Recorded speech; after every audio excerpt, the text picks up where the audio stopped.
Once again you are welcome to my channel M का Oxford English. एक बार फिर आपका स्वागत है मेरे चैनल ऑक्सफोर्ड स्पोकन इंग्लिश पे। आज मैं आपको इंग्लिश में एक स्टोरी सुनाने जा रहा हूँ और एक ऐसा स्टोरी है जो हर व्यक्ति के दिल को टच करेगा। और इस स्टोरी के माध्यम से मैं आपको अंग्रेजी लिखना, बोलना, पढ़ना, समझना सिखाऊंगा और साथ ही साथ कॉम्पिटिटिव एग्जामिनेशंस में जो पैसेज आते हैं उस पैसेज का सॉल्यूशन इस स्टोरी के माध्यम से सिखाऊंगा।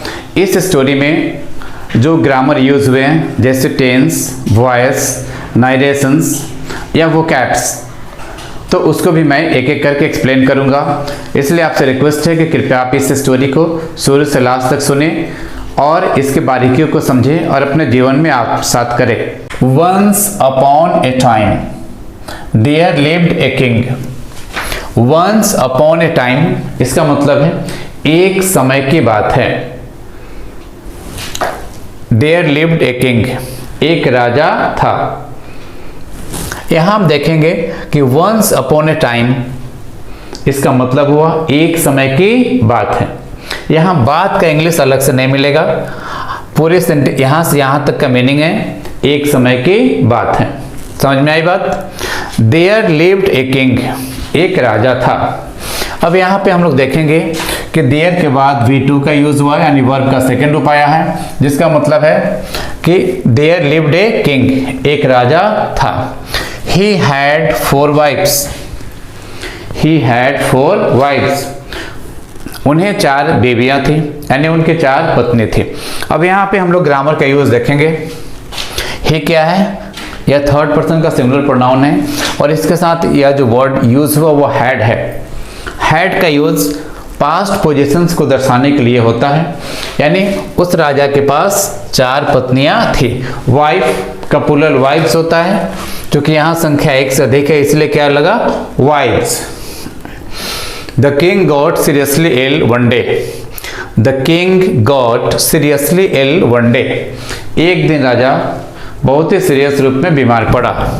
जैसा कि आप जानते हैं गेट इल का मतलब होता है बीमार पड़ना, और यहाँ पे है गॉट सीरियसली इल, यानी बहुत ही सीरियस रूप में बीमार पड़ा।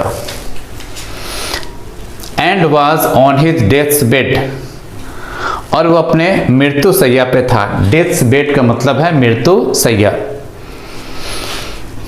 Afraid to go to the after life alone. इस जीवन के बाद जो लाइफ है, मृत्यु परांत जो लाइफ है, उसमें जाने से राजा काफी डर रहा था। ऑफरेड, ऑफरेड का मतलब है भयभीत होना। Offered to go to the after life alone, अकेला दूसरे जीवन में, यानी इस जीवन के बाद दूसरे जीवन में जाने से काफी डर रहा था। He called his 4th wife, वो अपनी चौथी पत्नी को बुलाया। whom he loved most, जिसको सबसे ज़्यादा प्यार करता था। उसके वो नई नवेली दुल्हन थे जिसको बहुत ज़्यादा चाहता था। And took great care of her, और राजा उसकी बहुत ही देखभाल करता था, उससे बहुत प्यार करता था। He often bought diamond, gold and costly gifts for her. राजा अक्सर अपनी चौथी पत्नी के लिए डायमंड, गोल्ड और महंगे महंगे गिफ्ट लाया करता था। He asked her if she would die with him and go with him to the afterlife. राजा ने अपनी पत्नी से कहा कि क्या तुम मेरे साथ मरोगी, and go to with him to the after life, और इस जीवन के जो बाद वाला लाइफ है क्या वहाँ मेरे साथ चलोगी। यहाँ ध्यान देने की बात है कि राजा चूंकि अपनी चौथी पत्नी को सबसे ज़्यादा प्यार करता था, इसलिए वह उसको बुलाया और कहा कि क्या तुम मेरे साथ मरोगी और आफ्टर लाइफ, और इस दुनिया के बाद वाली दुनिया में मेरे साथ चलोगी। The 4th wife replied no. चौथी पत्नी ने जवाब दिया, नहीं, मैं नहीं मरूंगी और आपके साथ नहीं जाऊंगी। The king felt extremely bad. राजा के बहुत बुरा लगा। जो राजा अपनी 4th पत्नी के लिए सब कुछ करता था, आज वह उसके साथ जाने से इनकार कर गई। अब हम लोग आगे देखेंगे कि राजा अपने नेक्स्ट पत्नी यानी तीसरी बेबी के पास गया और तीसरी बेबी इस पर क्या रिएक्शन देती है। He loved his third wife too.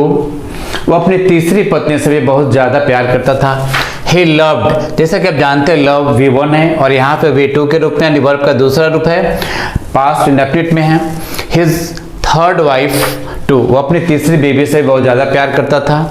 And was very proud of her, और तीसरी बेबी पर उसे काफ़ी प्राउड फील करता था वह। And showed her off to other proudly, और दूसरों को भी बहुत ही अभिमान के साथ दिखाता था कि मेरी थर्ड बेबी है जो कि काफ़ी मेरी देखभाल करती है। He called on his third wife and asked the same questions. वह अपनी तीसरी बेबी को, थर्ड वाइफ को बुलाया और सेम क्वेश्चन पूछा। क्वेश्चन क्या था, जैसा कि आपको याद है, राजा का क्वेश्चन था कि क्या तुम मेरे साथ मरोगी और इस जीवन के बाद तुम अगले जीवन में, अगले लाइफ में मेरे साथ चलोगी। द थर्ड वाइफ रिप्लाइड, तीसरी पत्नी ने जवाब दिया, that she loved her life very much. तीसरी पत्नी ने कहा कि मुझे अपने जीवन से बहुत ज़्यादा प्यार है। And she would not go with him, और वह उसके साथ नहीं जाएगी। Then she further said that she would remarry after his death. उसने कही कि आपके मरने के बाद मैं दूसरी शादी करूंगी। कौन कही? तीसरी पत्नी ने। The king was shocked. इस बात को सुनकर किंग को, राजा को बहुत गहरा सदमा लगा। अब हम लोग आगे देखेंगे कि राजा दूसरी वाइफ के पास गया और दूसरी वाइफ का क्या जवाब होता है। The second wife had always been there for him at the time of his need. राजा की दूसरी पत्नी जो थी वो हमेशा राजा की ज़रूरत पे खरा उतरते थे। जब भी राजा को मदद की ज़रूरत होती थी तो उसकी दूसरी पत्नी हमेशा मदद करती थी। So he asked her the same question. राजा अपनी दूसरी पत्नी से भी वही सवाल किया। सवाल तो पता ही है आपको। The second wife replied that she would not be able to help him this time but arrange his funeral. दूसरी पत्नी ने जवाब दी कि वह उसके साथ नहीं जा पाएगी, लेकिन अरेंज हिज फ्यूनरल्स, लेकिन राजा के दाह संस्कार की व्यवस्था करेगी। यानी वह अधिक से अधिक कहाँ तक जाएगी? दाह संस्कार करने के लिए स्मशान घाट तक जाएगी। अब हम लोग आगे देखेंगे। The king was heartbroken. राजा का दिल टूट चुका था। हार्ट ब्रोकन मतलब दिल का टूटना। Suddenly A voice called out and said, अचानक एक आवाज आई। सडनली का मतलब होता है अचानक। A voice called out, I will leave with you and follow you wherever you go. वो आवाज क्या थी? कि I will leave with you and follow you wherever you go. आप जहां कहीं जाएंगे मैं आपके साथ जाऊंगी। या किसकी आवाज थी? आगे हम लोग देखेंगे। Even if it is to the after life, यहां तक कि जीवन के बाद भी, यानी मरने के बाद भी मैं आपके साथ जाऊंगी। The king looked and it was his first wife. राजा ने देखा, यह उसकी फर्स्ट वाइफ की आवाज थी। And this was the first wife he took the least care of. यह वही राजा की प्रथम पत्नी थी जिसका वह सबसे कम ख्याल रखता था। He took the least care of. Least का मतलब होता है सबसे कम। He felt embarrassed and said that he should have taken better care of her and given her more attention when he was fine. अब राजा को अफसोस हो रहा है। राजा कह रहा है ही फेल्ट एम्ब्रास्ड, राजा को बहुत ही शर्म आया, राजा शर्मिंदा से भर गया। एंड सेड, और कहा कि he should have taken better care of her, उसे पहले ही ठीक ढंग से उसका ख्याल रखना चाहिए था, यानी प्रथम वाइफ का ख्याल रखना चाहिए था। And given her more attention, और उस पर पूरा अटेंशन देना चाहिए था, यानी पूरा ध्यान देना चाहिए था। व्हेन ही वाज फाइन, जब वो अच्छा था, जब राजा स्वस्थ था। यानी यहाँ राजा अफसोस कर रहा है। इस कहानी में जैसा कि अभी आपने देखा कि चौथे बेबी जिसको राजा सबसे अधिक प्यार करता था वह बेवफा निकली। इसकी तीसरी बेबी जिसको वो बहुत ज़्यादा प्यार करता था, साथ ही साथ उसके हर इच्छा को पूरा करता था, वह भी बेवफा निकल गई, क्योंकि उसने यहाँ तक कह दी कि मैं आपके मरने के बाद दूसरी शादी कर लूँगी। दूसरी पत्नी भी साथ नहीं दी, तो इनकी चौथी पत्नी जिसका राजा ने सबसे कम ध्यान दिया था वह उनको साथ देने के लिए तैयार हो गई। यही नहीं, जीवन के पार भी, यानी दूसरे जीवन में भी उनके साथ जाने के लिए तैयार हो गई। अब हम लोग देखेंगे कि इस स्टोरी से हमें क्या शिक्षा मिलती है और हमारे लाइफ से कैसे रिलेटेड है, यानी इस स्टोरी को हम अपने लाइफ से रिलेट करेंगे।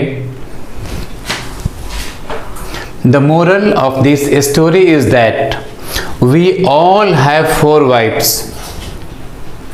इस स्टोरी का मोरल यह है कि हम सबके 4 वाइफ्स हैं, यानी 4 पत्नियां हैं। और वे कैसे हैं, इसे ठीक से फॉलो कीजिए। Our 4th wife is our body, हमारी जो चौथी पत्नी है वो हमारी शरीर है। जैसा कि आपने देखा था कि राजा की चौथी पत्नी जो थी वो राजा को कैसे नेगलेक्ट कर देती हैं, यानी राजा के कहना नहीं मानती हैं। We decorate it with nice clothes, latest hairstyle, nice jewellery and take care of it. हम लोग अपने शरीर को डेकोरेट करते हैं, किसे? विथ नाइस क्लॉथ्स, जितना अच्छा से अच्छा कपड़ा हो सके वो हम लोग खरीदते हैं। लेटेस्ट हेयर स्टाइल, जैसा कि आप देखते हैं कि आज के ज़माने में लोग अपने हेयर स्टाइल के पीछे हज़ारों हज़ार रुपए खर्च करते हैं, यानी बहुत अच्छा ढंग से हेयर स्टाइल रखते हैं। नाइस ज्वेलरी, और बहुत महंगे महंगे ज्वेलरी पहनते हैं। And take good care of it, और उसका बहुत ध्यान देते हैं, यानी जिम वगैरह करते हैं, अपने शरीर को काफ़ी स्ट्रॉन्ग बनाते हैं। बट एट द एंड, लेकिन अंत में, it can not follow us to the after life, लेकिन मरने के बाद अगले आफ्टर लाइफ, यानी अगले जीवन में शरीर मेरे साथ नहीं जाता है, शरीर यहीं पर रह जाता है। Our 3rd wife is our possessions, हमारी जो तीसरी पत्नी है तो हमारी धन संपत्ति है, गाड़ी बंगला घर है, प्रॉपर्टी एंड मनी, और रुपए पैसे जो आप बैंक में रखें, अपने घर में रखें। We all spend too much time, हम लोग अपने बहुत सारे समय एक्सपेंड करते हैं gathering our possessions as house, luxury car etcetera, but they can not follow us to the after life. हम लोग अपने सारे समय, सारे जिंदगी बिता देते हैं घर बंगला पैसे को जमा करने में, but they can't follow us to the after life, लेकिन वो सारे यहीं पे रह जाते हैं, वो साथ में जिंदगी के बाद नहीं जाते हैं। Our possession goes to the other after our death, our possession goes to other after our death, just like the 3rd wife. हम लोग की जो पोजीशन से जो भी सारे धन संपत्ति है वो दूसरे के पास चली जाती है। जैसा कि तीसरी बीवी वह बोली थी, who intended to remarry after the king's death, जैसा कि राजा की तीसरी पत्नी कही थी कि जब तुम मर जाओगे तो मैं दूसरी शादी कर लूंगी। क्लियर? इसको फिर एक बार समझिए। Our possessions goes to the other after our death, just like the 3rd wife who intended मतलब इच्छा जाहिर करना, to remarry after the king's death.